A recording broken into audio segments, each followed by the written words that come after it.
In a world where the plumes are hazardous, 4 men rise above the clouds to bring you the latest news and innovations from the vaping world. From the highest horse, Understudy 77, Random Banana Boat in the Gulf, Mass Blast 09. With a beard too fierce for human eyes, Fubaka.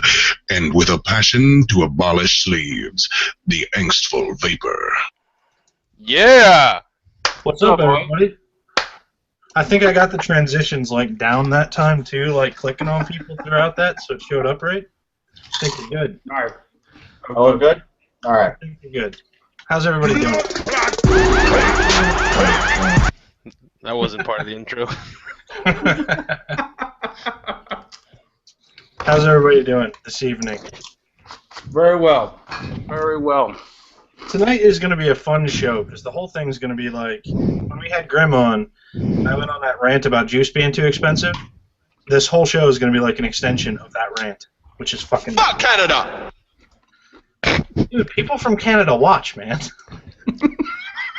That's for Kyle. He's been in a grumpy mood lately, so. I'm sure he'll appreciate that. That won't make him even more grumpy at all. Hey, you know what we haven't done in a while? Besides the intro, we also haven't gone around and said what we're vaping on. Is there anything new anybody's got?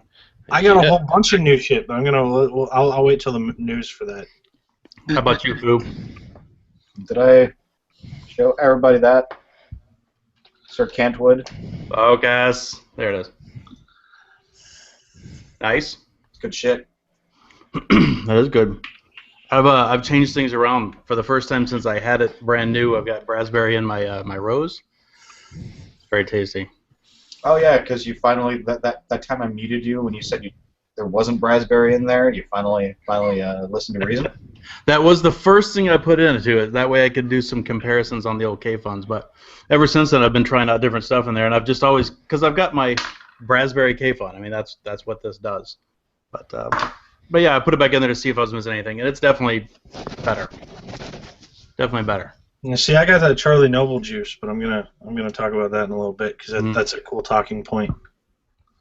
Word. How about you, Mousy? What you got going on, man? I'm still on the lines from Vaporator. Vaporator. So, yep. I'm still vaping on the shit, I forgot the name of it. See, that's what happens when I clean my desk, as you can see. I don't have the shit in front of me anymore. I didn't notice. That looks amazing. Yeah. Yeah, I got my nice little organizer up there, and nice clean area, not a bunch of bullshit all over the place. Storage. I'd like to call out what I just noticed a few minutes ago, which is your Nixie clock, dude. That thing that's badass. Yeah. Yeah. Right up there. Are those? Is that people in chat are talking about it actually? Is that Russian surplus? I'm not even in there yet. It is the those are IN14 Nixie tubes for people who are into the Nixie stuff, and nice. It's the base or the enclosure. It's an old German, I think, Nokrotech made it. I'm not sure if they made it anymore. They made it in. It's pretty much a fingerprint magnet because you can't tell from there, but it's pretty glossy. Right. And say again. Vacuum tubes, right? Yes. Yep.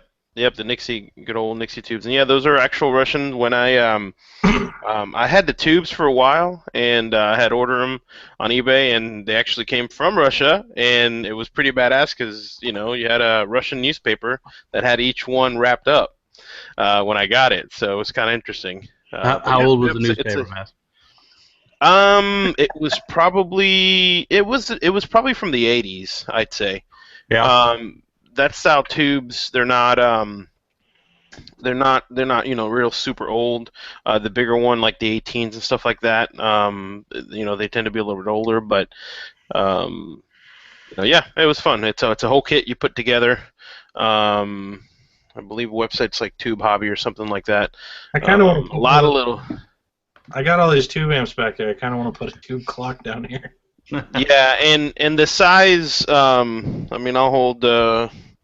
Let's see. I don't even have an 18650 up here, but here's a mini next to the size of the tubes. Yeah. So they're smaller tubes. You have bigger tubes that are 18 and stuff like that. They're brighter. But yep, and yeah, it works great. I had it unplugged for a few months, and it's great. Battery kept up, date, everything. The time was off by maybe a few seconds. So, but yeah, it's fun stuff. Nice. Very cool. So what do you got for news, Fubaka? Not a whole lot. I tried some Japanese cotton over the weekend at work. I was on the rayon train. I still love rayon, but Japanese cotton's actually really, really good. Mm-hmm. I tried a few different juices on them, and it's just a much juicier vape on that. I was going to talk about really, that really a well little bit as well. And I ordered some. I jumped right on it, so. I have to agree with you. I'm going to throw a link to the Japanese cotton that I ordered in chat. It's like $12 for 200 sheets. Free 2-day shipping if you got Amazon Prime. But man, I'll tell you, like I tried rayon, didn't care for it. Put in this Japanese cotton the other day, and it is just phenomenal. Mm-hmm. Like, it really brings out like a juicy aspect to everything. It's just great. Yeah, I just think it wicks better. That's all. I'm just reading through the chat. Somebody asked if I was dabbed out. Oh. I was talking about Matty JJ is asking how big the Nixie tubes are in Dukes. Looks like about half or 3/4 of a Duke. Let's see. Yeah, I'd say it's about. Here's a Duke box. I'd say about half a Duke. Half a Duke. Half a Duke. You have it here. Half a Duke per tube. Yeah, half a Duke per tube. Duke tube. You got anything else, Fubaga? I still love my Odin. It's nice. Oh yeah, you Let's got the chain vaping thing. Competition mods. Mm-hmm. Oh yeah. Apparently you can't chain vape on a Manhattan. I was told by a customer yesterday. It's one of the types where I spend so much money on my hardware, so therefore I know more than you do. Like, competition mod, so therefore you can't all day with it. Yeah. What do you know? That's some sound fucking logic. Why? Because that's why. It's like, oh, if it vents, then your hand's covering, the bottom of it. And I'm thinking to myself, like, oh, so like people like to hold on to their mechs for dear life when they're venting, burn the shit out of their hand, and be like, oh, see, it doesn't vent. There's that, and also the idea if you're having to prepare yourself for your mod venting, perhaps you got the wrong mod. So, while we're on the topic of the Manhattan, some information just came in a little while ago. Apparently, there was a rumor going around about they're not paying their machinist, and I can't verify the truth of that rumor, but I can say that from what I hear, a lot of people aren't getting their shit. They're not making stuff they said they were going to make. They're stopping production of a bunch of stuff. Parts are delayed, so I'm just laughing at how friggin' smug you look right now. You're like, I am so pleased to bring you this. More smug. I am on a lot of pain pills right now, man. More smug than usual. I'm on a lot of pain pills. But, so I think every crucifixion is going to be more smug from pain pills. I'm okay with that, though. It's your kidneys acting up, right? Probably. Yeah. I mean, this whole episode's juicifications, isn't it? Pretty much, yeah. I'm smug about that, too. Indeed. All right, Angsty, what do you got? So I've been ordering, thanks to Mr. Fubaga over here. Here's the ones that I have kind of near me. I've been ordering Raspberry Mint for a while now, and these bottles from DB, these lids, and I think other people use them too. Fuck those lids. Yeah, right in the naughty hole. They are terrible leaky little bastards. But I just got my newest one, and look at there. Got a little thingy. little thingy. No. But no, I really like this little switch. This thing hasn't leaked a drop, even though I haven't used it very much yet. But in shipping, it didn't leak anything, which is nice. So you can see, and Ahmed will know, it's not quite there yet. It's still just starting to turn yellow. Not quite there yet. Yeah, it's getting there. It's getting there. Something that has been coming out. So a lot of the guys in here have been fans of the Tobe dripping addy because, well, it works well and it's awesome. So they released a 2.5 recently. Not even that long ago. What, 2 weeks ago? Something like that. And they redid the logo. They changed up a bunch of stuff on it. The guy who makes it is not a fan of all the Tobe clones that have come out a while back. So he put this little hashtag on the bottom, like there's like hashtag not a clone. That whole thing was started by Amerivape, since the Manhattan was also cloned recently. Right. But within days, it's been cloned already, including the new logo and apparently including the hashtag. So it says not a clone, but it is a clone. What were we saying earlier? It should say hashtag fuck China and see if they do that. Right. That would be pretty humorous, right? I mean, come on. They're still going to print hashtag fuck China on it, though. I'm sure. That's just funny. It is funny. No, here's what they have to do. If they really want to rustle China's jimmies, they put like a hashtag. They want to get really, really racist and just put like hashtag Ching Chong Chang and see if that comes out on the clones. I'm sure it would come. Would it come back translated? Is that what you're saying? Yeah, because people think it's like, oh, if we just put a hashtag on it, it's going to change the world, right? Right. Facebook. Stop clones with the pound sign. Or clones, press pound. Yeah. No, they should use the that Asian cartoon from back in the day. Oh, yeah, the guy with the glasses. The Impossible? Oh no, something else. No. Here you go. I'll screen share it. You can see it. This guy right here. The guy on the right. Oh yeah. Yeah, go like hardcore right. World War II racist. Yeah. Put Brian, that. You want me to screen share your next image? Yeah, we can. That's fine. I'll do that. Well, it's right there. Oh, you're doing it. Okay, yeah, that's fine. So the next thing is, I in my notes here I say just blatant false information is still normal, right? We still got people that don't know what vaping is, and they're still equating it to cigarettes and regular smoking, combustible smoking, or picking up some BS glance factoid, the fact that they still have formaldehyde. And as those of us that have bothered to read anything know, you right now, your body right now, everybody watching this is creating formaldehyde, and it's not from vaping. You just do that. It's a methane. Freaking idiots. So that sucks. But then there's little glimmers of hope every now and then. And I've mentioned this last week that hymn meet that I got to go to. We walked into a bowling alley with a bar in it, and as we're going in, there's a sign printed saying we have banned smoking in this establishment as of about a month ago.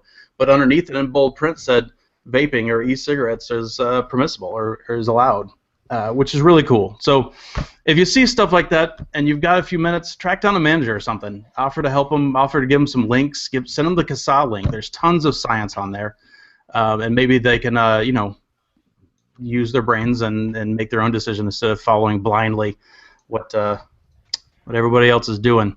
I've got another link, something I just found kind of randomly today when I was poking around shopping, and I'll paste it here in the chat. So Svomesto, thank you, Ahmed, for punctuating that.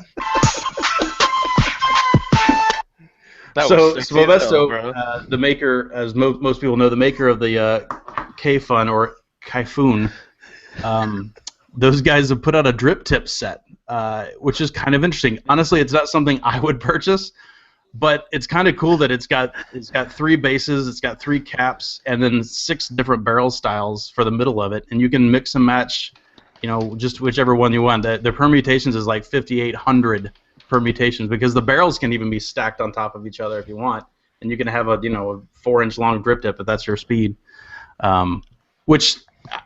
At the price point, I mean, it's like 27 pounds sterling or something like that, which is probably what, 40 bucks, 40 something bucks. Not cheap. More than that. I saw it on eBay for like 75, which is preposterous. but well, I think it's something like 0.7 pounds sterling per dollar, something like that. Tiny, It used to be little drip tip air hole, or tiny little airways, and as Lawler Waffle said, ribbed for her pleasure. Ribbed for her pleasure. That's right. Yeah, it's about $45 angsty. Yeah, that was right then. The 40-ish bucks.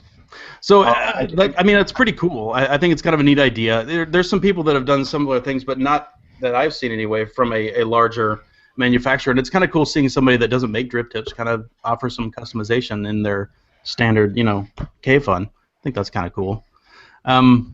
There's some other stuff, but we'll talk about it later. It's not really news. It's more commentary on other people's news. I will say I do like Japanese cotton. That stuff. The only stuff that I've used is the branded Chato, I think, cotton that Pantheon sells. I haven't tried the one that Sean linked a few minutes ago with the Amazon, the non-vaping marketed branded one, which I'm sure is basically the same thing, if not the same thing straight up. That's the stuff Jeff told me to order. I listened. Yeah. Bay Jigglesworth just said angsty, and then I don't know what he's talking about. 1.7 per pound. Oh, there's your currency conversion. Oh, gotcha. 1 LB, I was like, pound. Oh, pound, sterling, got it. Or quid, or bob, or whatever you want to call it over there. They've got lots of names for it. But then again, I guess we do too for dollars, right? We've got lots of words for dollars. Yeah, Keta. Yeah, that's good for me. Floor is yours there, understudy. So stuff first.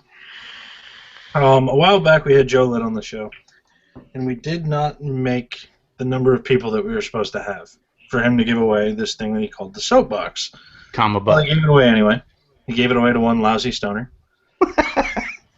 It sounds so great when you say it like right, that. Just some lousy stoner. Yep. That's his name, by the way, for anybody that doesn't know that. I'm sure he's a great stoner. It was a little large for the guy. So the Hannah clone that we lit on fire and some other stuff got traded, and the soapbox is now in my possession. Hooray! I'm quite pleased with it. $26,650. It's a pretty huge fucking box. On it I have a magma, and I think I mentioned that I got the magma before, but I never really talked about it. I've kind of come into a new appreciation for it in the semblance of testing juice. Throw in a strip of cotton, wet it, vape, pull it out, throw in another strip of cotton. Really, really good for testing juice. The flavor's all there. It's kind of between a dripper and a K-Fun, so I get an idea what I want for a K-Fun. If I'd put it in a K-Fun, so right. That's nice. Yeah, it's nice. Well, and the thing's got it's got the K-Fun style under the coil. Exactly. Airflow. So I kind of get that taste or that flavor set out of it. Since the theme of this evening is cheap juice, cheap juice just launched today. I don't know if any of you guys have seen it. Hey, hold on. Let's tap the brakes on the word cheap. Inexpensive is a better word. Fair. Inexpensive is a better word because it's good juice, right? Right. So, Charlie Noble line. I got a bottle right here.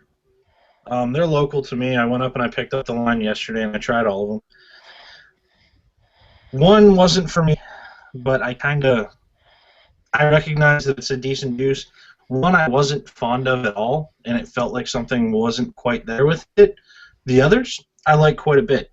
Favorite one by far, Slur's Point. It's like a bakery RY4 mixed with banana. And I think as a base, it's going to be a really good juice. And these come in at $13 at 30 ml. And they're not like simple juices. They're good juices at $13 at 30 ml. The other one that I really like is, I think, Neptune's Nectar. So the question is, hold on, before you get into the next thing, I want to know, so because since you mentioned price, and you said it was, what, $13 a 30? Mm-hmm. So is that what they retail it for, or is that what because if they wholesale it to somebody, can they expect to be marked up? Direct from the website is $13 at 30 ml. Okay, so you can retail from them. Yes. Okay. There is a website. I will share that link for anybody who hasn't seen it. Man, that's the one link that I didn't have ready. I think they have 6 flavors or so in the line. They're all pretty good flavors. Flavors are all pretty on par.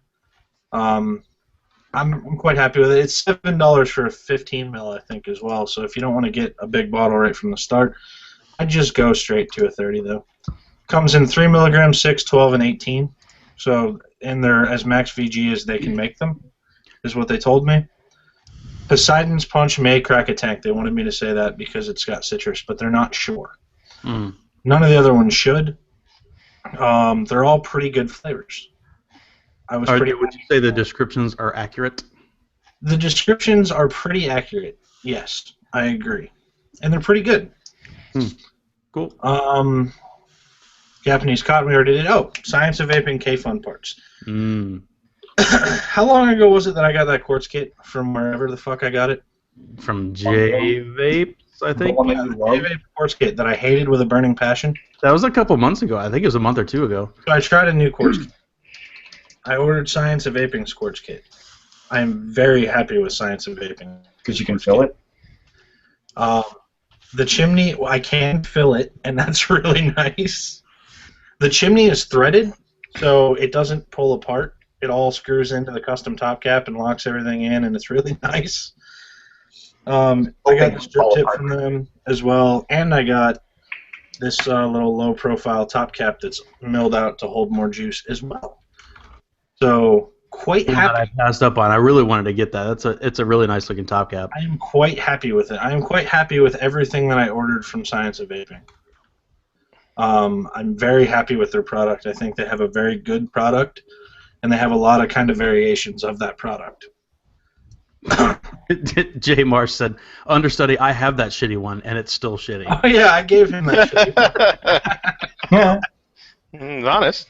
That was part of the billet box trade, I think. I told him. Oh, is that right? Here's the shitty thing that I hate. Well, he said he was curious. So I'm like, you can just have this. I can't sell it. Yeah, I couldn't sell that in good. I'm gonna say this again just because we just mentioned Jay, but I want to say thank you again for letting me borrow that Hannah for a couple weeks, man. That was a pimp move. Did you send it back yet, or are you still holding on to it? Yeah, no, he's got it back. I sent it back last week. Nice. Chuff, I told you I'm probably gonna send you my billet box for a little while for stuff. So crucifixions, the drop cap that we released here first before anywhere else, that's been in the works for months and months and months. The one that you cut off mid-sentence, yeah. Yeah. The picture was still filmed, so it's out.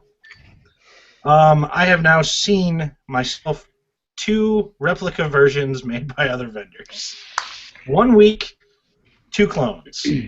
And to Chuff's point, it's not even China. No, it's not China. It's other vendors here. Now, mind you, a lot of these vendors are probably having them manufactured in China. Maybe. But it's other vendors here. Some are claiming the idea as their own. Some are just saying, "Hey, look at this amazing thing that we have." Well, let's to the point also. They're exact replicas. Pretty much. No less fins, no more fins, no bigger or smaller hole. They're exact replicas. One of the second one you saw earlier was a little different. Yeah, right? I saw some earlier today that are a little bit different. So it's a different design, but same concept. Yeah. And some of them are exact fucking replicas. Mm-hmm. So we've really come far in the vaping world when a good idea is taken and remade in under a week. Yep. We've come a long way to have local cloners in a week. I'd say. Let's see what else I got here. I will say one thing on that topic, because it's one thing to put out like the one-to-one thing, like the first one we saw that like Master was talking about, but the other guy that was making them that we saw earlier, at least it's his own spin on it, right? I mean, honestly, they're uglier, but at least they look a little different. They're a lot uglier. I had a little chuckle about some ECF drama with Vapor Joe. Did you guys see that? Uh-huh. Who? Apparently the words Vapor Joe and Vaping Underground starred out on ECF completely, blocked. You can't say either one on ECF. Not a member. They should have made it. They should have made it as soon as you typed the word "this played." Let's go. That would have been great. Or just once you hit post, you're auto banned. Who the fuck is Vapor? That's a good question. So I read one other thing that I wanted to talk about is I read an article fairly recently. E-cigarette reviewed top 10 high drain batteries for sub-ohm vaping. I just posted it in chat. They're back and forth, right? Like the 18490 batteries that they have listed, the AWs are 16.5 amp. I'm pretty sure they're 16.5 amp pulse, but they don't list that. MNKE is 20 amp. Pretty sure those are 20 amp pulse. So they're going through this whole thing talking about the best batteries, and oddly enough, eFest is number 2. That's a pretty clear indication to me. But they're pretty far. They don't seem to have much of a distinction between what's pulse, what's not.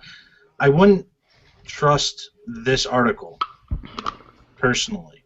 Why are the Samsungs so low down? Low down? Well, the lower down, the better they are, apparently. Are you talking about... Number 8 is the ones that I use, the Samsung INRs. Because the eFests are better, man. Like LG... EH Pro, really? Number 4... Or EH, rather. And number 5 are EH and eFest. And number 2 is eFest. I love how the AWs are down like at number 6. Yep. Or, the 490s are in there as a viable sub-ohm battery, like hardcore sub-ohm battery. Yeah. So, yeah, there's that. And they're not bad. I mean, for the 490 size and the 350 size, the AWs are where it's at. They are. But I don't know if I would put them on a, hey, go max sub-ohm on this shit. Oh, yeah. Well, as long as you're staying under the amp limit. Yeah. But they're not really listing proper amp limits. Right. Right. Hence my issue with this article. Always work within the constant amp rating, not the burst or the pulse amp rating. I think that's it, but I think Mast has crucifixions. I do, and I got some news too. So out of news, I got just got it in today, which I was really surprised at the shipping coming from Cali.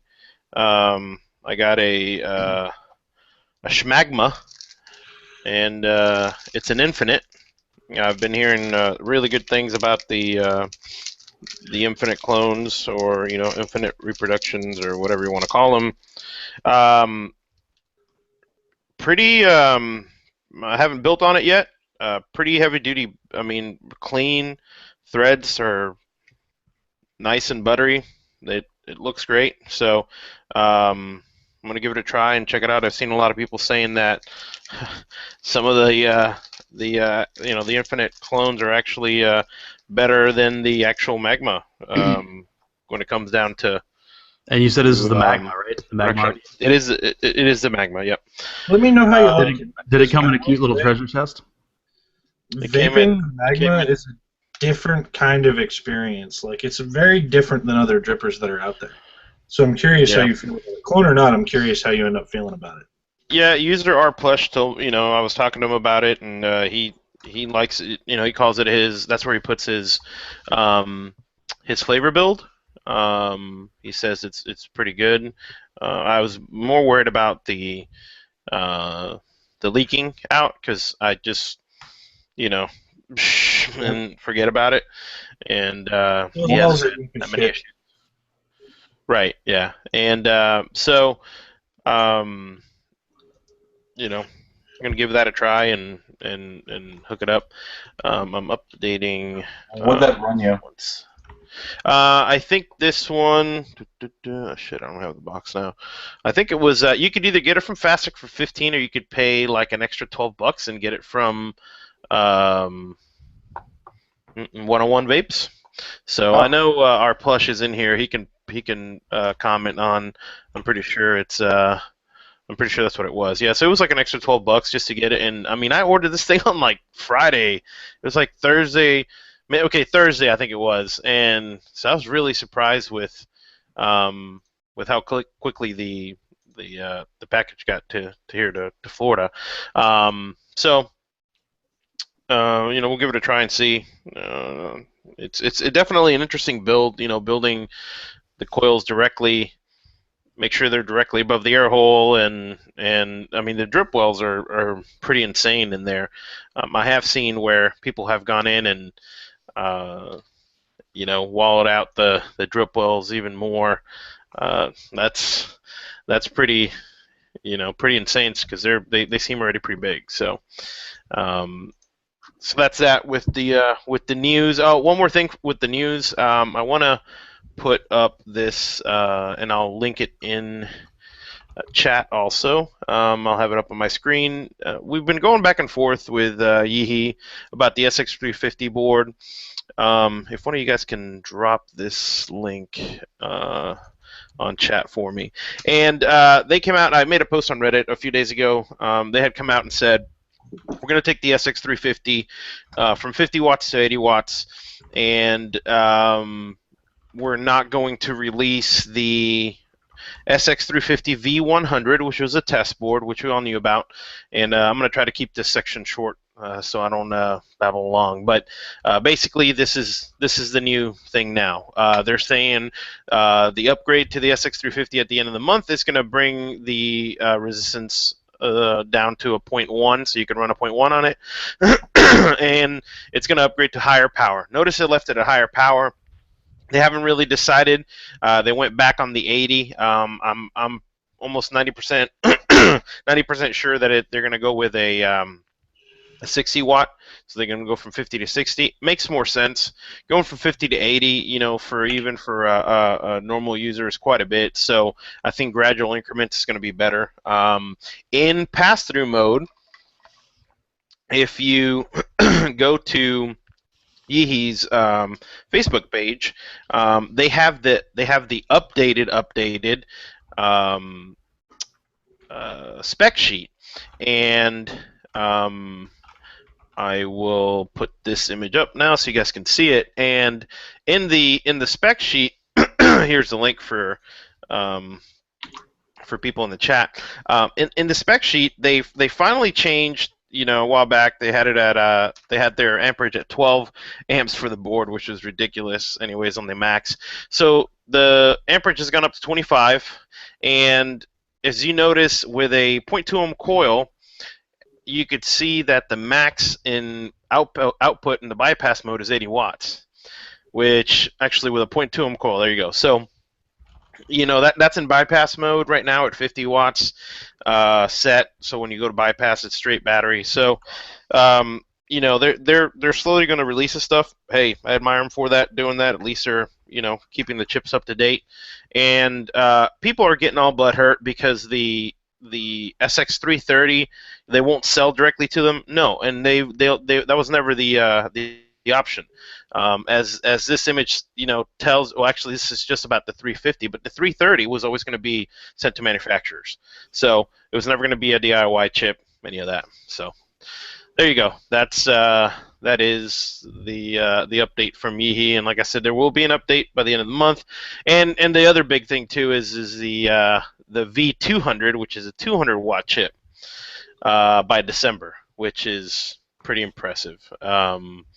I gotta say, there was if anyone saw it, there was a comment on my post on Reddit, and the title was "Meanwhile at Evolve's headquarters," and it's got this guy just fucking shuffling papers off his desk and throwing all the stuff up in the air. It's pretty funny. It does feel very much like a see you later kind of moment. Yeah, and I wonder myself too if the if they're getting close to releasing something, and then Yeehee comes and upgrades, and they come to releasing something. So I don't know. Not even that. Like look at the market with Evolve recently. Take token market, the Hannah. I've watched the Hannah go for like $500 second hand. That now that there's clones and now that there's the SX and shit out, that people aren't even getting retail for their Hannahs anymore. They're 210, 200. So, Yeah. I mean, that was a significant price drop in resale value on that thing really quick. Yeah. The first crucifixions is to Shapeways. These guys have been slacking like no tomorrow. Here's the poncho box lid, and I'm building two of these for a few people, and that's the measurement there of what the opening is supposed to be, and the hole. Well, when I get the lid, the lid's fine, measurement's fine, and then I get the buttons, and you get the buttons in a little baggie like this, and well, the first round the buttons were too big, they didn't fit, and I called them up and I said, maybe it was something messed up on the printing end. So after 3 weeks of waiting, they finally decided, okay, yeah, we screwed up, we're going to ship you another ones. Well, got the buttons in today. They're the same. Nobody even looked at anything, and I sent them pictures, and they agreed, and they showed the pictures to their management, and all this other bullshit. Shapeways, you suck. What's going on? I never had any issues with them, and now it's like everything's falling apart. So I talked to the guy who did the lids, and he's going to check on the file to make sure that they don't have the wrong numbers or something like that. But that's a crucifixion there. And some of you guys had seen this already because I posted it, but here's a few pictures that showed up on an SX350 group. And they had already done this, but with the newer version, which is a 50 watt, this is something new. Here's a picture of the mushroom on the SX screen on the boot up. I love it. And then here's another one that says "suck me." So, and I'll take those links and somebody can post them in chat for me. And so yeah, there's people messing with the files on the board. I highly advise against it. Yeehee is not about that. They will do a custom logo on there if you order 120 chips or more. So you can have a custom boot up screen, just like the DNA, like Evolve did with DNAs and stuff like that. Will they ever release the software so you can do it yourself to the public? Probably not, because they don't want people going in there messing around and breaking the board. So, and that's there have been some brick boards already. So I thought that was pretty cool to have those pictures on there. So, and there's also a video, because one of the big issues was, okay, well, with 35 watt upgrade, that's fine, but with the video, all right. The next and last subject that I got, and like I said, I'll keep it short, is the crucifixions. Been waiting for this one. Yeah. Brewing. I'm gonna just put up as we talk. I'm gonna put the pictures up, and I will give you guys a link to drop in chat. So got a local guy here, and he runs company Veritube, and you guys have heard.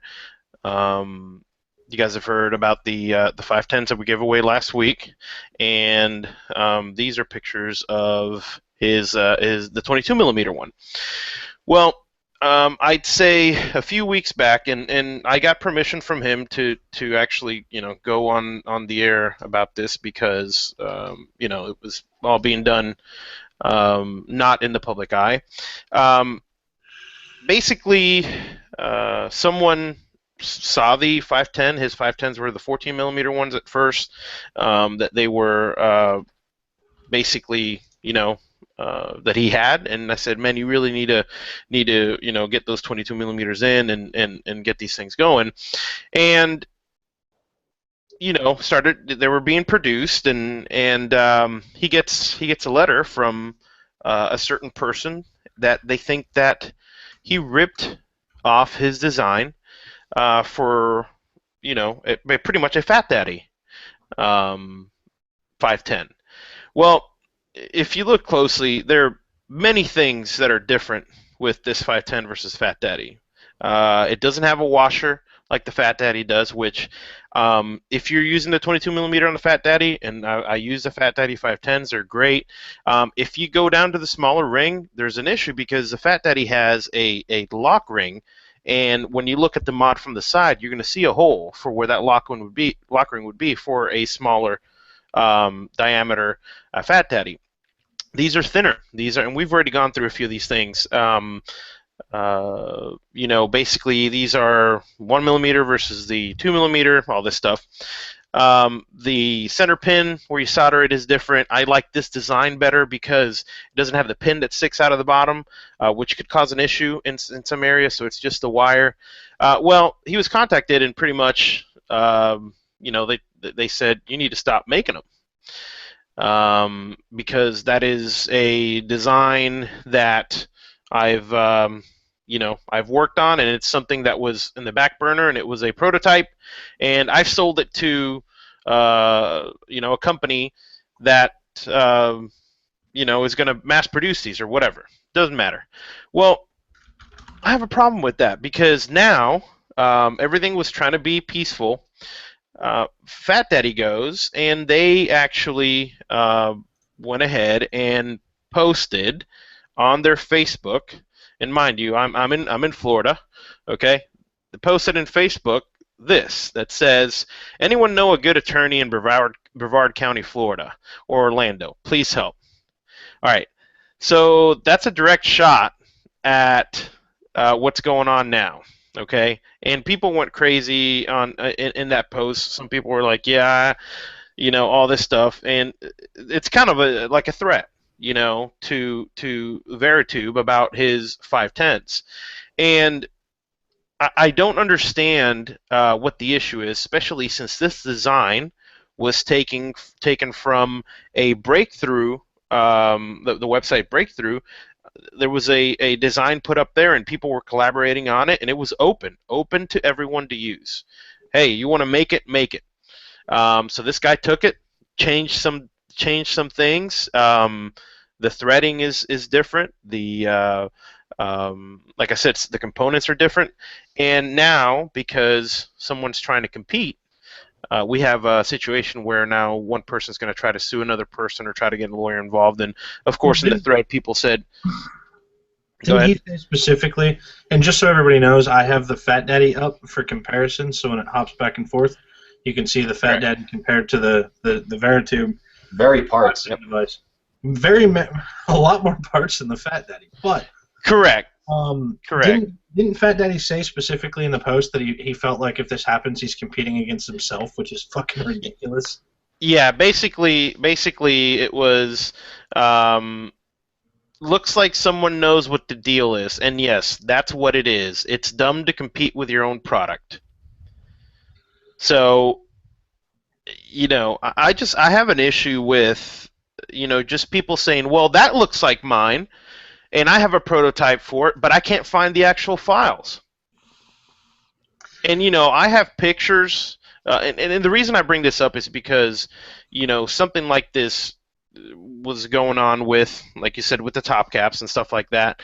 And this is not a one-to-one. This is not even close to a one-to-one. This has been called an inferior design, I don't know how, to the actual Fat Daddy one that's out.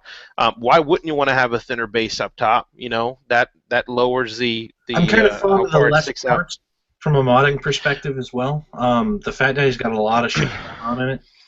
And and I love the Fat Daddies. I really do. I think they're phenomenal 510 devices, but I think he's kind of being a douche. Yeah, and I just, and some people were saying, oh, you're going to be like Hannah doing all this stuff. And there was a person that commented, and they had a great point. They said, first of all, you'd be wasting your time and money because you have no case. 2, I've seen your drawing for your connector, and I've seen the connector question, and they're totally 2 different connectors. So for you to say you would be competing with your own product is just dumb on your part. And 3rd, there's only so many ways, and I say this loosely, to make a 510 spring-loaded. connector, especially since the threading and parts are all standard. So I would recommend you save your money, suck it up, and stop chasing the illusion that someone copied your design, which if they did, you would have a case. But since they didn't, you don't have a case, and you would be wasting court's time, and not to mention, you'd probably get thrown out of court anyways. So there you have it. You can be the judge yourself. Look at this connector, look at the other one. You know, there are drawings that are kind of like this, but you know, you're looking at a CAD drawing. There's no specifics on anything. And the 510 threading, I mean, it is so common and is standard that anyone could make a spring-loaded connector. You know, and what pisses me off is that, you know, me and Goss had talked about numerous times, and this, we had a big, you know, talk with a lot of the modders at VaporCon. It was the 510. The 510 was the worst thing that could happen to, you know, to mods, and man, why can't someone come up with, and we had ideas that look like this, you know, and if we had gone and done something about it, we would have done it for the community to put that out there, you know, because guess what? Now who's trying to stifle the innovation of a good idea that fixes a lot of fucking problems? Exactly. You know, I'm happy that Fat Daddy got a design because he worked in conjunction with people from the community, okay? Mm-hmm. And they came out with a product that is great. I mean, that has changed the way, I'm telling you, that his connector has changed the way that modding is being done. I mean, all the mods are now coming out with them. Cool. You know, it's becoming the standard. Stuff, right? I mean, correct. That was always the worst part about all the box mod, you know, the quote-unquote garage mods is the 510. Yep, and everybody complained about the 510s and all the issues, and it's cut back on a lot. So kudos to them for, you know, going and taking that connector to market. What started happening is they weren't able to fill, you know, quotas and stuff like that, and somebody had already been working on one that was different and came out a little bit after his did, and you know, hey, it's a humongous market. What's the big deal about somebody else selling one that's different that you can use in a situation like that? You know, like I said, dude, Fat Daddy's gonna sell out. He sells out every time. He's gonna keep selling out. People are still gonna buy his connectors. You got it, exactly. Market. It's just gonna let more modders get decent connectors to build better boxes, and that's exactly what the fuck we need right now. Yeah, and you know what? This is nice because it's a different. It's another option that you can use because this is a whole piece. It's not a washer. It's not, you know, two separate pieces. It's a whole solid piece that's completely separate. So it'll have different uses. You know, and that's what you want to see. You want to see the innovation. You want to see all that. And this is just. This isn't. You know, I don't want to compare it to the whole Hannah thing because, you know, that's Hannah's name and that's what they're going after. You know, that's a one-to-one. Right. That's a one-to-one, and I could totally understand it. If go ahead, Fu. You made me remember something regarding the whole Hannah thing. One of my customers who came to the shop yesterday, who's a modder, was talking about how one of the shops that Hannah's suing has liability insurance. So now it's like, Hannah's like this, they're going to go, I'm going to sue the shop, and then the shop pretty much grew this much larger because they have liability insurance, and then potentially this could be Hannah. Right. So just as another point to that, somebody in the chat called MobSitT said, didn't Baps send Fat Daddy the design? Yes, that is correct. Like I said, when I meant people in the community were collaborating together in these breakthrough forums where there's a lot of great information, a lot of great modders, and a lot of innovation happens there. You know, they said, hey, you know, let's design something. Let's see what pictures have. You know, that's kind of like us saying, hey, you know, y'all want to design a mod? Put something up. Put some drawings up. Let's do it. Look at the thing that Chuff's doing, man. Like. That how to build a mech mod segment, or you know, I had kind of teased doing this big charity. The part that I didn't tease is this big charity is going to happen, and without giving away too many details, at the end of the sale of what's being donated, the recipe for that and how to make it is going to go online, open source. And you know, and the guy from Veritube has been nothing but accommodating, saying, look, okay, I understand the people that you're selling these to, you know, and it just doesn't make sense because the guy's real worried about this design that was a beta design that's inferior to his, supposedly, that is all these bad things. but he goes and sells it to a mod maker that's going to start coming out with them and selling them. Why would you do that? Why not sell them your greatest and latest and greatest connector? You know, it just, none of it really makes sense. And like I said, you know, there's people that collaborated, put things together, put dimensions and put CAD drawings out there and did all this stuff. And, you know, that's like, you know, getting something, you know, well, I'm not getting something printed from Shapeways anymore because they suck, but, you know, getting a box and you saying, you know what, I think I can improve on this. You know, and that's what innovation is, improving on something that's already there. Someone took that shitty 510 and didn't give up and make it a, you know, bigger threading, you know, something like a Zen thread or something like that. Didn't completely change it. They used what they had and made it better. I think more power to them. You know, I honestly don't want to see. I don't want to see any of this, you know, litigation and crap going back and forth. I hope it doesn't get that far. I think there's a plenty big market for everyone, and I want to see different spring-loaded 510s. Somebody else make another one, you know, with a different feature, you know. Well, and to clarify earlier too, because we talked a little bit about the drop cap and all that stuff, and it was the 1-to-1 replica, and it was the fact that it was within a week that was just kind of interesting. But you know, that's not a stifle innovation, like, and Chuff said it too. Other people are going to make similar things to this design now that it's out. That's going to happen. Yep. I think everybody was just surprised that it happened within a week. Yeah. You know, like, it's good innovation, and I think Chuff is in a, like, I think it's phenomenal that he started this train for that innovation. But other people are going to make that. So the chat is saying what I was just saying inside chat. It's 53 minutes in and we haven't brought in our guest. Yeah. I forgot about that. We really should. Sorry. Hey, but hold on. Is there anything else, Raul, you want to get off your plate? Nope, I'm good. It was a busy news week. I think it was a good news week, though. But yeah, I think we've left Luke sitting long enough. So everybody, welcome Luke, or welcome, Octopus. Hello, everybody. So how you doing tonight? I'm doing the man with good. the name that people don't know how to say. It's either the Whitey, Whitey, yeah. Take your pick. So my first curiosity, and I got to get this off my chest. Your name is Whitey Octopus, but your octopus is black. Actually, that's racist. Hey, he's gonna fit in right well. Get that finger out there. That's good. Hopefully, my parents aren't watching. We made him do it, Mom and Dad. Don't worry about it. Oh, no, it's actually Whitey Octopus, and I tried to make it obvious by my website is Whitey Octopus. You know, if you get it wrong, you get it wrong, but I can't help it if you're a dumbass. It's true. I would like to apologize to everybody who's placed an order in the last week. If you're all out there and listening, I haven't gotten to anything. The lab has been broken down, and we're working on reopening it. We're in the middle of moving into a new location, and being a poor person, I've had to do most of the work myself. My brother has been helping me out, so it's just been a process of everything takes longer than you think. So we're starting to wrap up, but we're getting to you. We haven't forgotten about your orders. On that note, I do want to say, because this was kind of an honorable thing that you did last night when we were talking, and I want to mention it. Yeah. You know, every vendor who comes in, we ask them if they want to give something away. It's never required. We don't really care. It's whatever.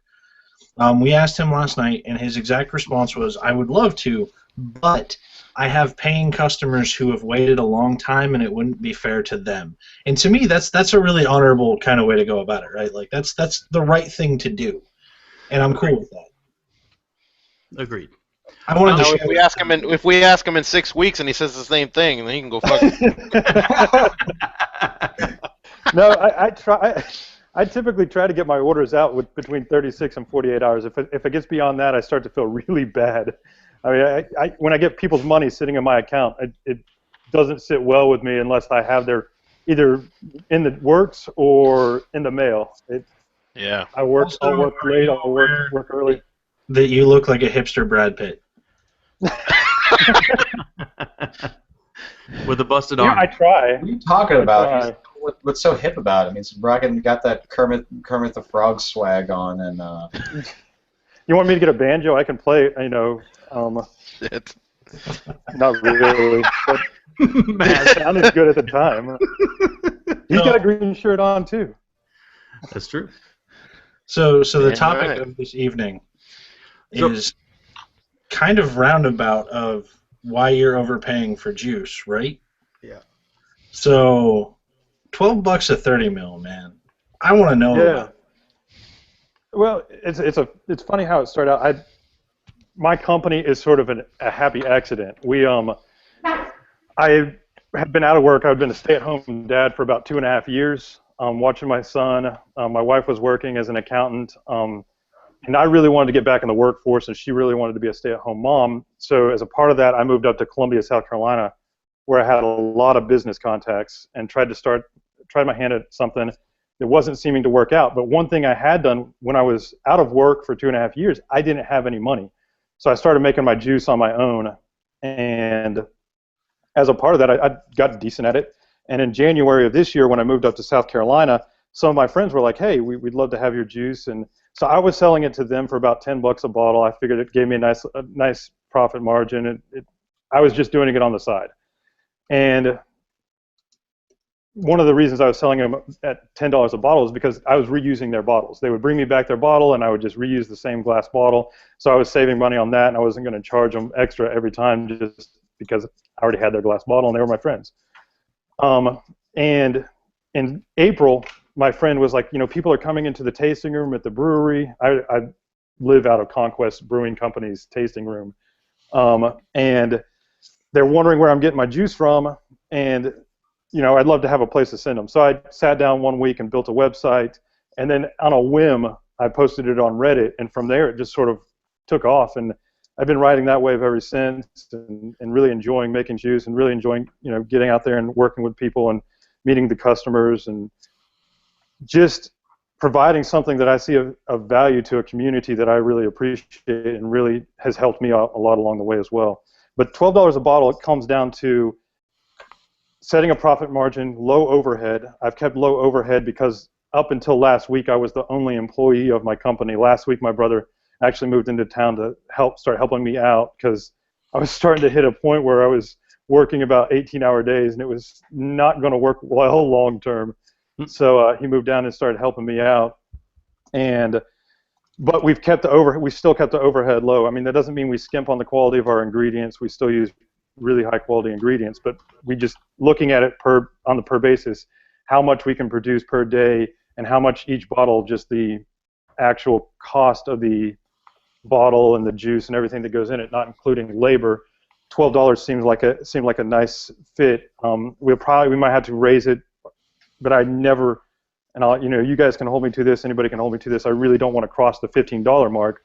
If I raise the prices, it'll be due to the fact that I had to bring on more employees, and I'll have to pay them something. Unless it's my brother, in which case I can get him to work at least 40-hour weeks for 20-hour pay.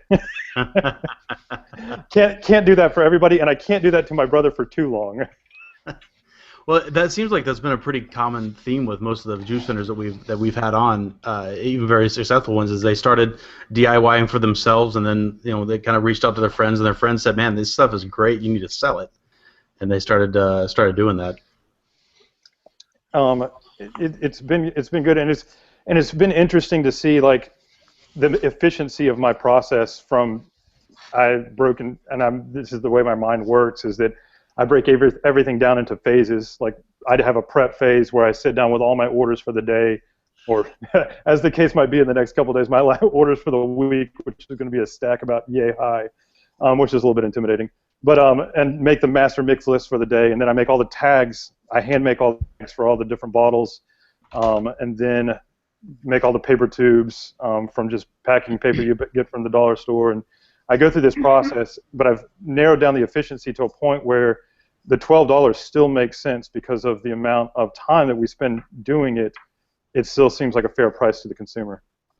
And on that, you just mentioned the packaging, and I think that's something we definitely need to talk about. So when I first ordered your juice, I had seen a picture online, but when it got here, I mean, some of the personal touches, like this, octopus wax seal, little handwritten note with your name on the front of it, and the handwritten little labels on your on their bottles, which the bottles have nice labels too, right? I mean, the bottles have nice labels anyway, but the little twine thing, it's just a nice personal sort of touch, which you don't often see from there's Stevens. That's there's another one. Machete got his, and he put a picture up, so pretty cool.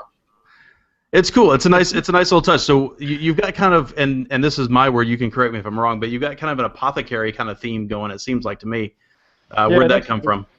And maybe this is showing my dork roots, but I've always loved steampunk, the aesthetic, and sort of that aesthetic. And so when I started my own label and whatever else, I kind of followed that line of aesthetics into apothecary sort of jars and bottles and whatnot. And I guess mixing all the different juices gave me that same vibe as I was mixing. Made me feel more important than I was. Will you continue to do all of that as production goes up and you get busier? I think we actually not think. I know we will. Okay. Especially the packaging. It might come to a point where I'm not handwriting every label for every bottle. Right. At some point we might move to a stamp, but there will be a letter included with every order. And just to clear up any misconceptions or anything, I do not actually handwrite every last letter that goes out to every last customer. I did for about the first 2 weeks, and then the orders got to a point where if I was doing that would have been my full-time job. And then your arm ended up like it did, right? Yeah, exactly.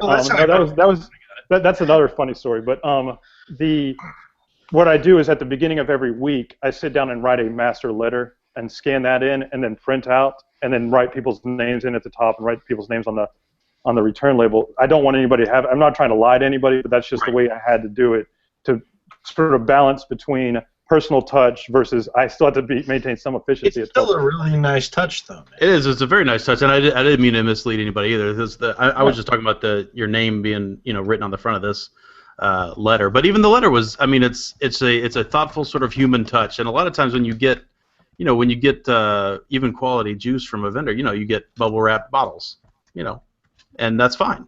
But at the price point, this is kind of cool. Well, the idea behind it is like I'm not good at maintaining a blog. I'm actually horrible at that, and so it was a way of like letting people who repeat order sort of keep them updated on where the company is, where we're progressing, especially if we've grown so quickly over the past couple of months. There has been something new to tell people almost every week, and so it's been interesting to see people who have gotten multiple letters, and hopefully they haven't ever gotten the same letter twice. I want to touch on a few points from chat. Yeah. Somebody said Plumes promo code would be nice. Whoever said, are you fucking serious? It's $12 at 30 mil. Right. How much you want them to discount this shit? Come on. They're not expensive. It's very high quality, very nice package,ing and a very, very good. I guess you can't fault them for trying. That was probably that was you know who it was? That was probably you know who it is asking for that. I don't even gotta look. Somebody said you need to allow UK sales. We talked somebody asked about UK sales. So do you want to go into UK sales? Yeah, I can talk about that. I would love to offer international shipping. But the truth of the matter is, once I get into international shipping, I'm going to have to deal with customs. I'm going to have to deal with working with my website to make sure it offers different shipping levels. Right now, my website is very simple in that I offer one flat rate shipping. So you can order 100 bottles or you can order one bottle, and it's going to be the same price for shipping. If I were to branch out, I would have to get into more complexities with my website. And I know that sounds dumb, but I'm not a webmaster, and I can't afford to hire a webmaster. But also, the additional time per order to deal with the customs forms and getting those out, additional packaging types. Right now, with the flat rate shipping boxes that I use, I can get 400 of those for free from USPS, and they're just sitting on my shelf. And all I have to do is pull them off. And so we go back to why are my bottles $12 a bottle and other people's are higher? $12 a bottle is because I've drilled down my efficiency to a point where it still makes fiscal sense, economical sense, that I can charge that because I can get stuff out very quickly. If I start getting more complex, then that process will break down, and my personal time will take more, which means the cost of the bottles will have to increase. Otherwise, my child doesn't eat.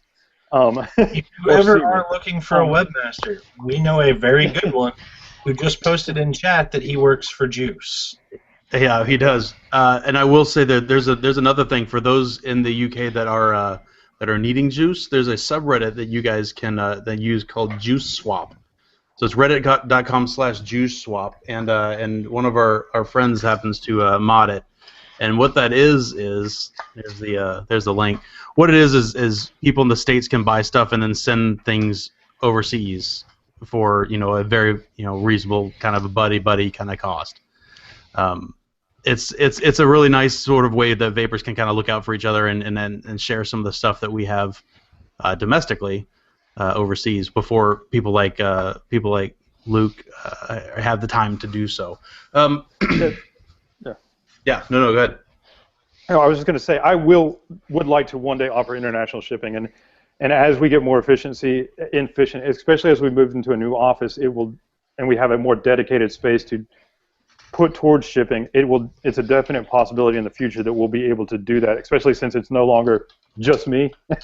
Since my brother's helping me out and he's going to help take over some of the shipping side stuff, it's a definite possibility for the future. So I'm not saying it's never going to happen. It just won't be happening, right now. Are those your flavorings behind you, behind your left shoulder over there? Oh no, these are actually beer bottles. I'm in the tasting room for Conquest Brewing Company, which is Columbia's first brewery since. He ain't even got internet, folks, and y'all want a damn discount code. What the hell? The man's got to go to freaking Starbucks for beer and freaking use Wi-Fi. Come on. All right, who's blowing vapor over there? Because that ain't you. No, I've got a couple of guys in here. I've got Matthew Ellisor, who's the head brewer at Conquest, my brother, and Josh Huffins, who is the intern here at Conquest Brewing. Okay. So I want to get into your flavors in a minute. Before that, what do you test on? What do you vape? I typically vape a dripper dual coil at about 0.6, 0.65. I was on the EH Pro Helios clone for a while. Really was enjoying that. It was a well-built clone. A couple of them that were coming from the manufacturers had a center pin that was getting pushed up with the battery pressure. But if you could find a good working one, those things are pretty nice. And I really have been on the lookout for a Stingray, the actual Stingray mod, because I really like the design of that. I haven't been able to find one in stock anywhere. But I really enjoy that. But I was working on a Nemesis clone for a long time. But I just picked up an Infinite 4.9 clone that I'm playing around with. 4.9's the 4.9's a nice one. I think I might know a place that has Stingrays in stock, but I'll If you are going to get a Stingray, dude, the Phantom Brass is gorgeous. I might know a place that has Phantom Brass. Oh, Lord. It's like, yeah, you've seen the Phantom Brass finish. Oh, yeah. I'm a brass whore. I mean, Well, I'm not a brass whore, but what I like about the Phantom Brass is that it's almost stainless. Yeah. Mm-hmm. And it's got that hint. Or that Stingray X, right? The newer one with the inlays. That X is pretty cool. I gotta say. I dig that a lot. So on flavors, somebody said you need more fruits. Yes. They're fruit people. You need fruits. I actually was going to bring that up myself because that's my preferred thing. See, I like the Minty Mountains. That's my jam. That's the thing about flavors is it's driven by me and my core group of friends. And development is not something that just happens overnight. I don't say, hey, I'm going to make a blueberry menthol or a blueberry mint or something like that, and within a week I have it out. Sure. It usually takes about 3 to 4 months of development to get one flavor to a point where I'm at ease putting it out on the market. That's just, as one of our, for example. No, go ahead. For example, the apple cider. I've been promising that one for a while, and I started working on that about 2 months ago and thought I had it. And I let it steep for a week, and I was not satisfied with it at all, and I've almost had to scrap that recipe and start from scratch. And I haven't been able to work on that as much as I would like over the last couple of weeks just because of the move. So you mentioned last night that you take a lot of time on your juices. I do. I'm a perfectionist by nature, and so, for example, root beer, which people seem to be really enjoying, which makes me happy. I really liked it when people give me feedback. I like feedback both pro and con, and I've taken some people's negative feedback to heart, and that means a lot to me. Just so that people take the time and consideration to actually process and think through something, not just, I hate your juice, but hey, this is why I don't like your juice, or some of the things that aren't coming through. That really helps me out, and it gives me feedback, because there's only so much market research or juice research I can do locally, or even sending stuff out to get people's thoughts. Once you send a juice out across the nation, you're going to get people who are finding things in it, or even as you mass batch it, that you would never have found when you're doing small batches for just a couple people. Sure. So I appreciate both types of feedback. And I will say that, so somebody as earlier was asking what they should try, and I will say this one, your root beer it's really, really good. And you can tell me, you can tell me, but to me it's almost more of like a sarsaparilla kind of flavor. It's not a normal. It doesn't taste like Barks. It doesn't taste like mug. No, it actually, that's one of the flavors that it was in the longest in the process of being made. It took about 6 months to come to fruition. Like I said, I have a bunch of friends who started a brewery here, but they're also into craft root beers and craft birch beers and sarsaparillas and stuff like that. And so getting their feedback was vital in sort of dialing in that flavor, because I sort of wanted to go for an old world root beer feel, not necessarily a modern day, hey, I'm going to go to the grocery store and buy some mug or some Barks or whatever else. And that's exactly what I said when I got it. I'm like, this, if you're buying this expecting a Barks or a mug or something like that, it's not going to be like that. It's going to be more like a Sprecher's or something, some sort of crafty kind of thing. And that was before I knew that you were working with brewers. The raspberry lemonade is really good. It is very good. That's great in the Monkey road. Mountains is my favorite. The Bavarian cream, I feel like it's more of a base than its own flavor, though. I'll be honest. I feel like it's a phenomenal base to other flavors, but I feel like it's missing something by itself. Well, And I understand that. Sorry. Oh, actually, no, finish. I have a question for you. No, I was just going to say that Bavarian cream was one of the very first flavors I ever developed. And it was meant as a light all-day vape for me and a couple of my friends here who just really liked it, who just wanted a sort of a background flavor. And so I completely understand where you're coming from. And I am working it into some basis for the future, just future flavors. But it is meant to be a light, sort of all-day vape type of deal. So I understand exactly where you come from. Trying some of those future ones. I have one other juice question before we jump into other stuff. What is your favorite of your flavors? I think right now it's key lime pie. I'm really enjoying that key lime pie. Really am. There's been a lot of talk about that in chat. So Yeah. I was actually curious as to what juices you were vaping before you got into, like, how long were you? Well, I guess one, how long were you DIYing for before you decided to? Your business. What were you vaping before that? I was DIYing for about a year. And before that, my favorite, but I couldn't afford it very often, was Kick Bass Vapor. I thought that they produced a good product at a relatively reasonable price.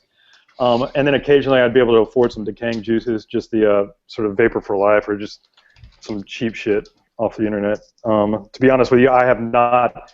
My vapor profile, like of different companies that I've had, is actually quite limited. I don't know if that speaks well of me, speaks poorly of me, just speaks of me. But that's just the reality of the money flow in my household did not necessarily go to the vape budget. Fair.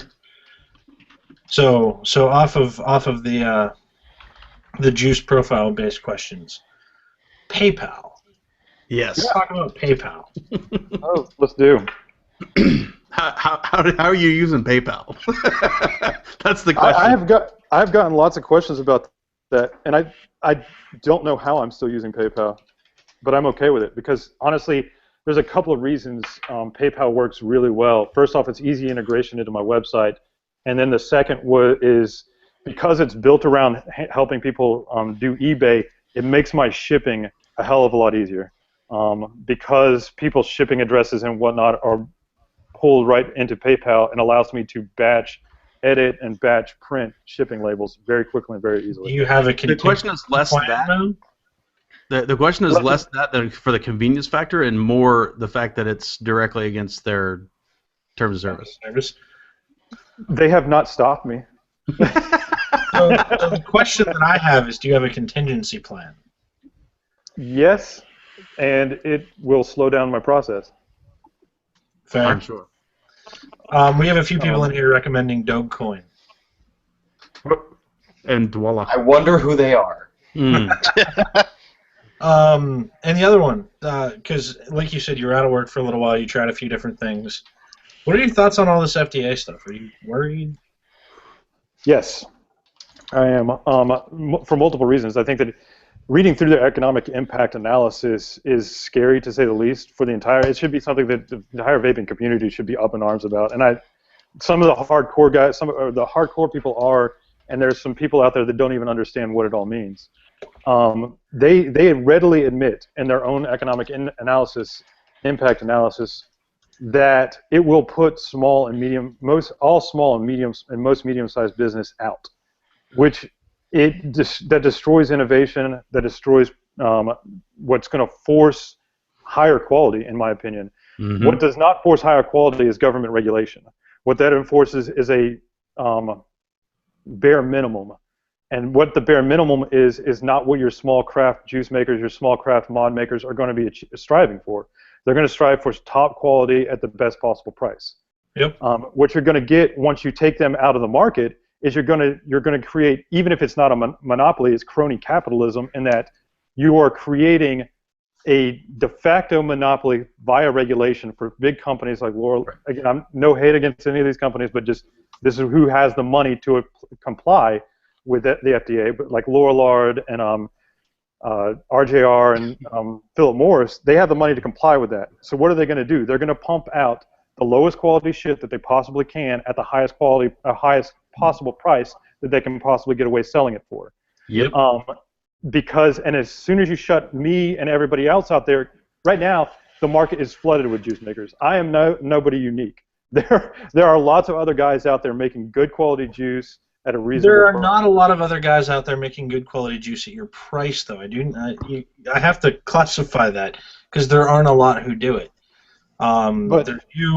There's this new Charlie Noble stuff, and there's maybe a very small handful of other vendors making quality juice presented well at the price point that they're coming in at. That's very rare, though. Just to clarify that. Fair enough. Who knows if they do this? They shut down small and medium-sized businesses, where the juice price will go. But not just the juice price. What's even more important will be the juice quality. Yep. And yeah, the FDA can argue all day long, these regulations are going to improve the quality of the juice because people are going to have to comply. Well, first off, they aren't going to be investigating or analyzing labs. They're not going to be investigating, analyzing much. What you're buying from them, for the most part, is a label, is authorization to sell your product. And what you're going to see from that is a decrease in quality, because people shoot down poor quality. They will not buy it. The word will get out. If something is shitty, people will stop buying it. We self-regulate very well so far. We have done very good at that. Regulation by crucifixions? And it really has been. There's been a lot of regulation by crucifixions. One other note, and then we're going to cut to another segment. Yeah. And we're going to keep you in here so that people can ask questions to you that we'll pick up afterward. Somebody just wanted to say, be careful with PayPal if you have disputes, or even without disputes. They're known to screw merchants over. They're known to freeze funds. I thought that was worth mentioning. And I understand that. I've only had, since I've opened up, one PayPal dispute, and I easily took care of it. And I'm not trying to toot my own horn or anything, but if you have quality customer service, you can most of the time avoid PayPal disputes. Now, occasionally you're going to find asshole customers or whatever, and the best thing I've found to do with them is, and actually I haven't had, off the top of my head, I can't really think of any, but if I did, the best way to deal with them is kid gloves. You give them what they ask for, and you walk away, because the best thing they can get from you is a full refund. And then what are they going to argue about? Right. And it's better for me to give somebody a full refund and walk away from the deal, and either that's going to come out as positive publicity or zero publicity, than have a negative article written about me, which is going to reduce sales. I'm still gonna hook you up with our dude Lou just to chat a little bit about site e-commerce and all that stuff. He's been doing this for a little bit, so we'll hook you up so you guys can have a chat later about that. Because he's in here talking about it, so I know he's like he wants to have that conversation with you. So we'll cut over to Tech Time, and people have questions. Let them roll in, and then we'll jump back into questions. You're on, Mast. Cool. All right. Real quick, Tech Time. We'll keep this one short. I had a few questions, and we were going to do this last week about over time that have come in, and one of the things that people had asked about was some people have had called in and said, hey, I have this device or that device, and mainly 2 or 3 of the ones that came up were a vamo, and they said, hey, my vamo's not working, the 510 just stopped working, whatever it can be. Well, I wanted to show real quick how to disassemble a vamo. Here's one that I've already taken the buttons and the screen out of, but basically you pull the top of the. Let me rearrange my stuff here so you can see. You either on a vise or something that's not going to mar the surface, you basically rock back and forth on the top, okay? And once you do that, this top is just press fit, okay? And you'll have your board that comes out. That's your positive pin, and the negative pin goes basically off the negative of the body. Okay, and a lot of the times you'll see this solder joint break here, or the one down there. So these are the parts that will come out of the inside of the vamo. You have your buttons, you have your screen, and you have this piece here. And as you can see, this piece, this is from a board that fried and grounded out against the body. Okay, so real quick, fixing the 510, you can. This has a kind of like a ring on it, so it's better if you have something like your helping hands. You can come in and solder these guys together. I already have some solder on there. Like I said, I pretty much just took this one apart. So just a real quick. This ain't gonna be nothing fancy here. Just soldering together. You fix your 510, just check the connections, okay? And then when you put it back together, the important part is put your buttons in, okay? So you'll have to kind of wiggle them in there like this and drop them down in so you have them out. Another issue with the vamo that I always hear is you'll have all your buttons in, or on one that you haven't taken apart, one of the buttons will be lower than the other, and the center might not click all the way. Well, what happens is as you can see, because I have everything out of it, you can see how everything lightens up in there, okay?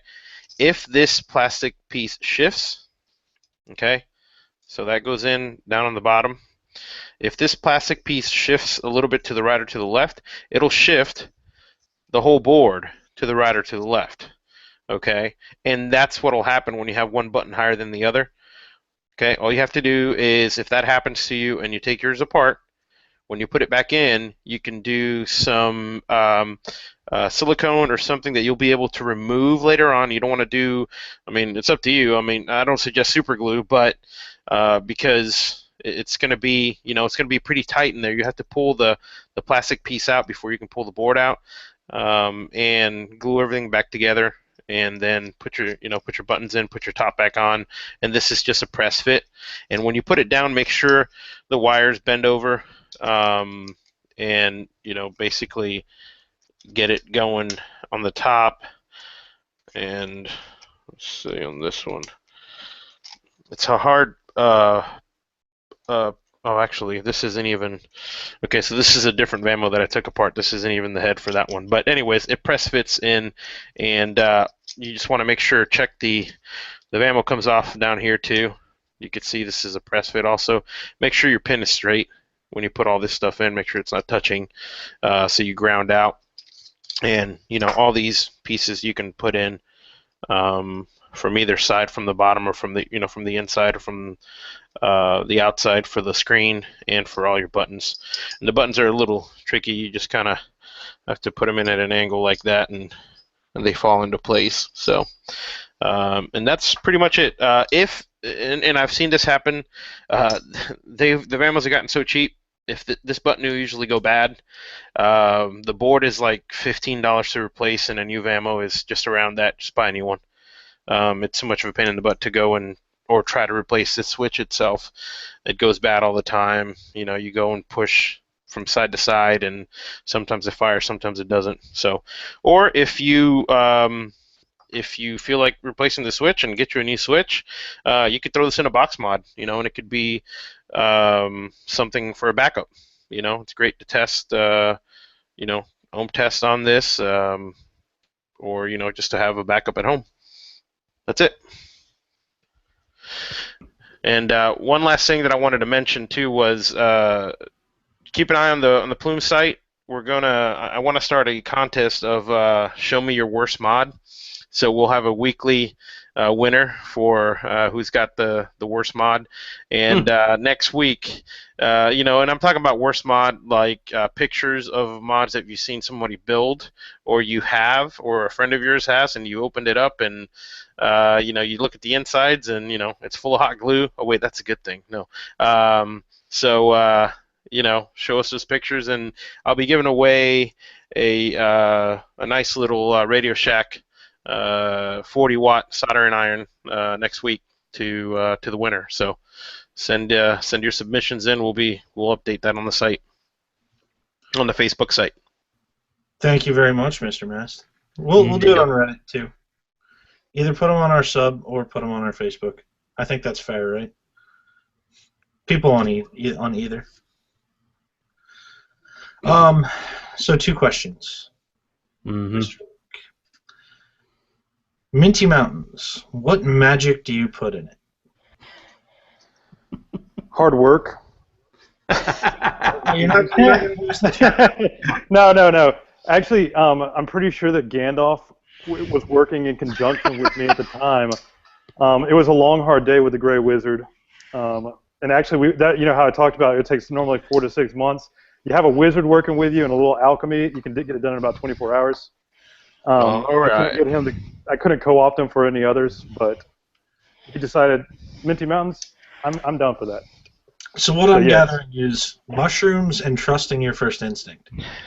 Obviously mushrooms, very, very much so, and just going with your gut.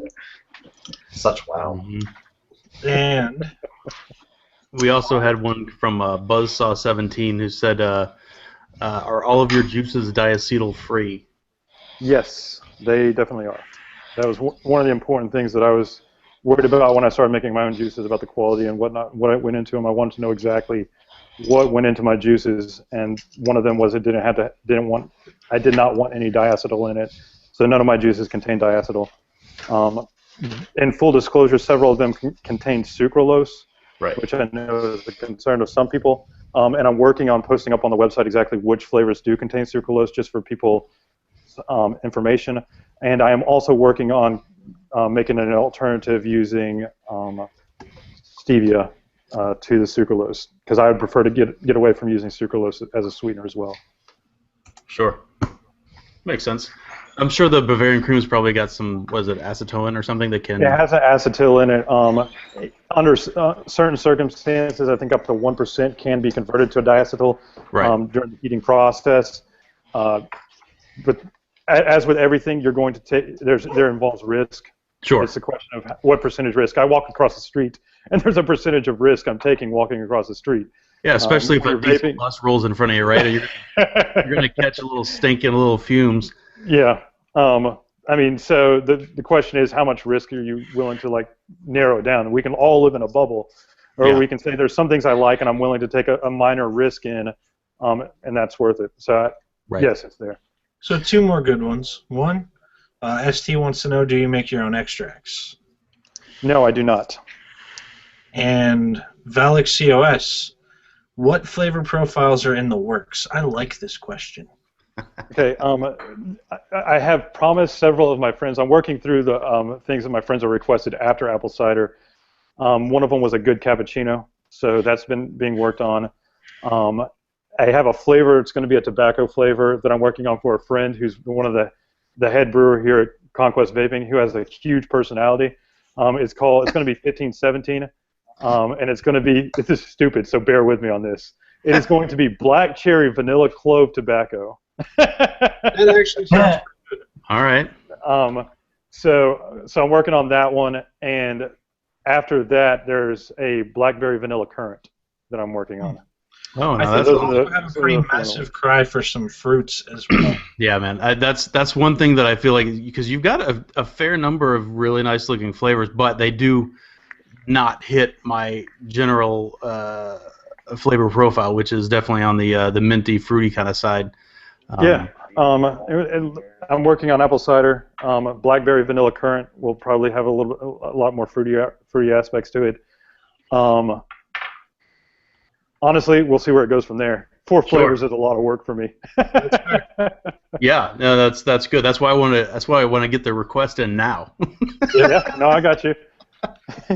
Is there More anything fruits, you want to say to these guys and to all the people who are watching before we go off air? I have appreciated the outpouring of support I've received from the vaping community. There has been no doubt that I could not have made it if people had not have reached out and tried out something new. That first post I did on Reddit, it was just sort of a whim, and from there, my livelihood has sort of grown out of that, which has been amazing. What not many people know is my wife and I are separated, not as in we hate each other and we're getting divorced separated. We're separated by distance, in that when I moved up to Columbia to try to start my business, we couldn't afford for her to quit her job, so she had to keep working in Orlando, and she and my son are still living down there, and I'm living up here. And this business opportunity and the outpouring of support from the vaping community for my product has given us the opportunity to be together again. So she's going to be able to move up here, which has been amazing. And so I put that all on the people who are willing to try out something new and have given me their feedback and given me their support over the last couple of months. And I couldn't have asked for a better community to start off in a business with. The feels, man. Right in the feels. Awesome.